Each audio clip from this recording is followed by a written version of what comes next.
Ito yung aabangan sa mga players para sa 2024 season na pwede sila magkaroon ng gain or kaya bumagsak in connection sa nangyari ng off-season. Una dyan si Julius Randle. Kung matatandaan dati, si Randle nagpababa ng kontrata sa Knicks para makakuha ng ibang player ang New York. Ang naging resulta nun, nakuha ng Knicks si Jalen Bronson. Nadala niya ng 2 beses sa playoffs yung Knicks.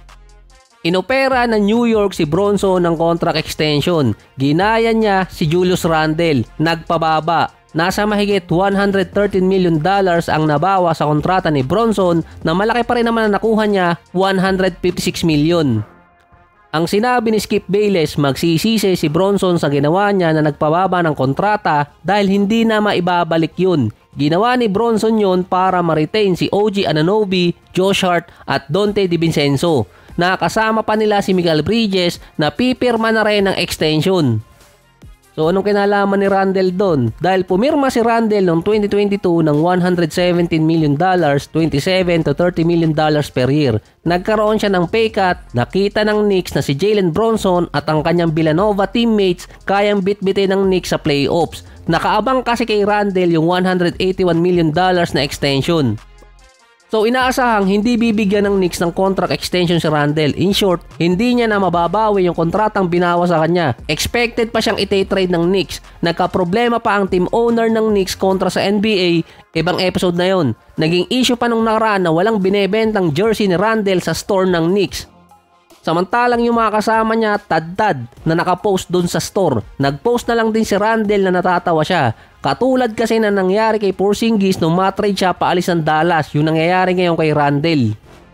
Merong mga businessman na nagpipetisyon na wag i-trade si Randle. Isang beses lang din naman siyang hindi nakalaro ng nasa 50 games. Dahil after makita nga ng Knicks na okay lang na walang Randle, dun siya napag-isipang i-trade.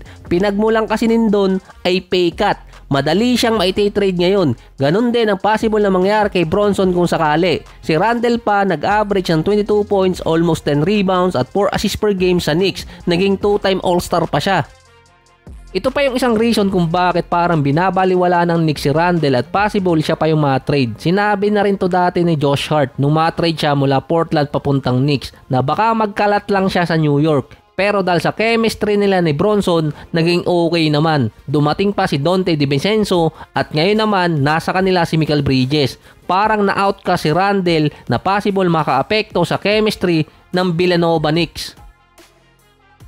Si Jimmy Butler, possible last season niya to sa Miami. Based sa kwento ni Jeff Teague at naging feud ni Butler sa Philadelphia, particular kay Tobias Harris. Nagsalita na rin kasi yung GM ng Miami. So alam naman ng iba yung nangyari kina Towns, Wiggins at Butler sa Minnesota. Pero ito kasi yung sinabi ni Jeff Teague na pinagmula nun. Nagselos kasi si Butler bakit bibigyan ng malaking kontrata si Towns at si Andrew Wiggins. Ito kasi yung max contract na 24%. Mas malaki yon sa kontrata ni Butler. Nung time na yon, silang dalawa kasi ang nakalinya sa max contract at hindi madala sa playoffs yung Minnesota. Pero nung dumating si Butler, naging contender sila sa playoffs.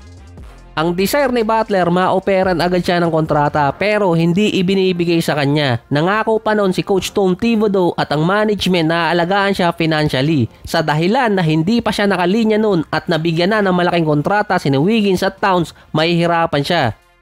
Kung mamadaliin kasi ni Butler na makapirma agad siya noong 2019 season, 2 taon lang din ang maibibigay sa kanya at hindi rin naman niya tatanggapin dahil ang gusto niya max contract. Base sa rule, kailangan tapusin ni Butler yung kontrata niya sa 2019 para sa max contract. Dahil siya ang best player ng Minnesota noon, base sa kanya, gusto agad niyang makakuha ng max contract. Kaya nangyari, nagkagulo hanggang sa mag-request ng trade. Nakakalahating season pa siya sa Sixers. Ito yung dapat bibigyan siya ng extension. Until yung Sixers binigay yung max contract kay Tobias Harris dahil nasa kanila ang bird rights niya. Hindi rin ma-opera ng malaki nun si Butler dahil nakapirma na si Tobias Harris, si Ben Simmons at si Joel Embiid. Dito siya lumipat din ng Miami Heat na ang sinabi niya nun, ito talaga yung gusto niyang team dahil sa culture at dahil na din kay Dwayne Wade.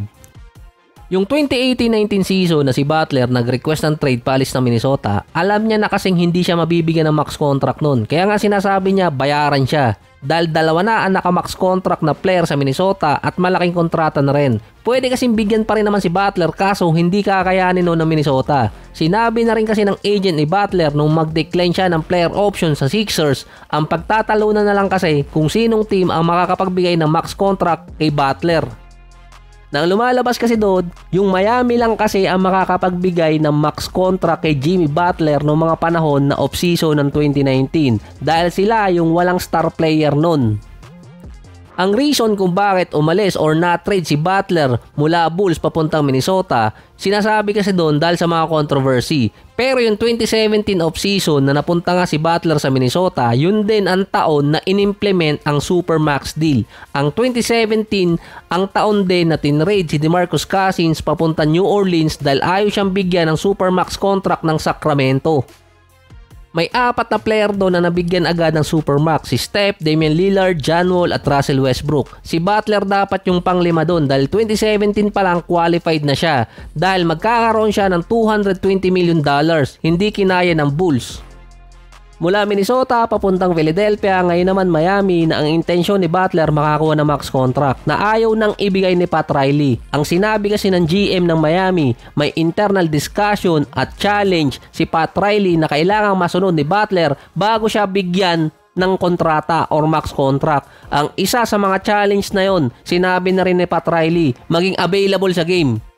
Babalik ulit kasi si Butler sa senaryo ng Sixers at Miami Heat dahil yung makakapagbigay sa kanya ng malaking kontrata ay Brooklyn Nets. Actually, over 38 rule na yon pero mabibigyan pa rin si Butler ng malaking kontratang hinihingi niya. At least 3 taon at yung ika-4 ng guaranteed. Nagkaroon kasi ng report na lilipat si Butler para sa Nets dahil mas secure ang kontrata noon matatapos na ang kontrata ni Ben Simmons.